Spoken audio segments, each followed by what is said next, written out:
teman-teman, kami dari kelompok 4 ini mempresentasikan hasil kerja kami sendiri beragam. Ada saya Yusia, di sini ada teman saya Nathan, di sini ada teman saya juga Jerin, dan juga yang terakhir ada Gracia. Tugas kami adalah Gracia itu yang membuat PPT, Jerin yang saya mencari jawaban, dan Nathan dan saya membuat drama.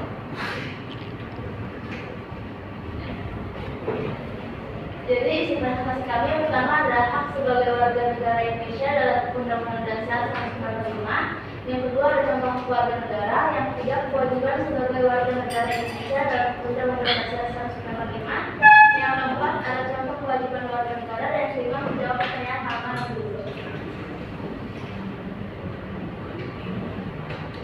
Hak warga negara Indonesia dalam Undang-Undang Dasar 1945 Pasal 27 ayat 1 persamaan kedudukan di dalam hukum. Pasal 27 ayat 2 hak atas pekerjaan dan kehidupan yang layak. Pasal 28 kemerdekaan bersyarikat atau hak politik.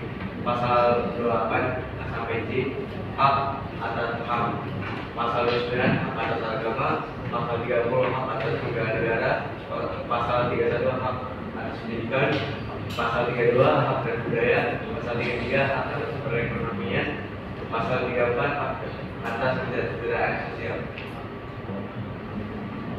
Contoh warga negara berhak memeluk dan menjalankan agama yang mereka yakini.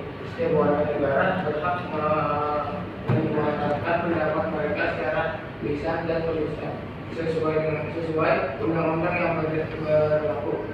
Setiap warga negara berhak menerima pendidikan dan pengajaran. Setiap warga negara berhak menikah. Setiap warga negara berhak mendapatkan penghidupan yang layak. Setiap warga negara berhak memiliki keuntungan yang sama di mata hukum dan mendapat perlindungan hukum. kewajiban warga negara Indonesia dalam PUB 1945. Pasal 27 ayat 1 segala warga negara bersamaan kedudukannya di dalam hukum dan pemerintah yang wajib menjunjung hukum dan pemerintah itu dengan tidak ada kecualinya. Pasal 27 ayat 3 setiap warga negara berhak dan memiliki serta dalam upaya pembelaan negara. Pasal 28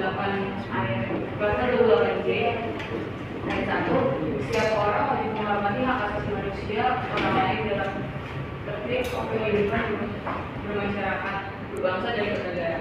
Pasal 28 J ayat 2 dalam menjalankan hak dan kebebasannya setiap orang wajib tunduk kepada pembatasan yang ditetapkan dengan undang-undang dengan maksud semata-mata untuk menjamin pengakuan serta penghormatan atas hak dan kebebasan orang lain dan untuk memenuhi tuntutan yang adil sesuai dengan ketimbangan moral, nilai agama, keamanan, dan ketertiban umum dalam suatu masyarakat demokratis.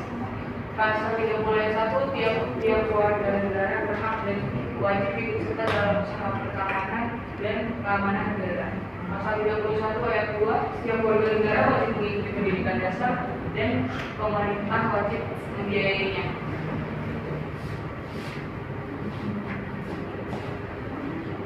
Contoh kewajiban warga negara, kewajiban untuk membayar pajak dan kontribusi yang ditetapkan pemerintah baik pusat maupun daerah. Kewajiban untuk menaati, tunduk dan patuh pada peraturan hukum yang berlaku di wilayah negara Indonesia. Kewajiban untuk menghargai orang lain, kewajiban untuk mengikuti pendidikan dasar, kewajiban untuk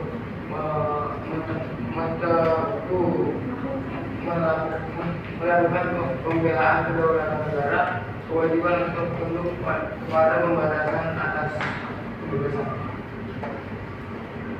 Yang halaman 62 menuliskan dengan halaman sendiri adalah tentang kewajiban orang beriman berdasarkan kutipan Psikologi PSP artikel 1. Orang beriman bertanggung jawab moral untuk menciptakan dunia yang promosinya perdamaian, keadilan, dan kesejahteraan bagi semua makhluk, serta memiliki ajaran kasih dan solidaritas yang diajarkan oleh agama mereka. Yang B, apa yang diajarkan Yesus kepada kita tentang sikap yang harus kita miliki dalam hidup bermasyarakat dan bernegara. Kita harus saling mengasihi, menghargai, menghormati sesama manusia. Halaman nomor 2 dan bagian C, haruslah kita memperlihatkan sikap hidup sesuai yang diajarkan Yesus itu. Mereka menjelaskan atas jawabanmu. Ya, karena Yesus mengajarkan nilai Kristiani, karena Tuhan mengajarkan nilai Kristiani dan melakukannya. Yang D, jelas 100% warga gereja dari 100% warga negara Indonesia. Jelaskan maksud kalimat tersebut dengan kata-katamu sendiri. Artinya, jadilah warga yang takut akan Tuhan dan jadilah warga negara yang baik dan rukun. Yang E, bagaimana sebagai kita dalam melaksanakan hak kewajiban kita? Jawabannya, kenapa kita harus melaksanakan kewajiban agar mendapatkan hak seimbang? Yaitu agar kita mendapatkan hak kita harus melakukan kewajiban yang harus kita lakukan. Sekian presentasi dari kami. Apakah ada yang ingin bertanya?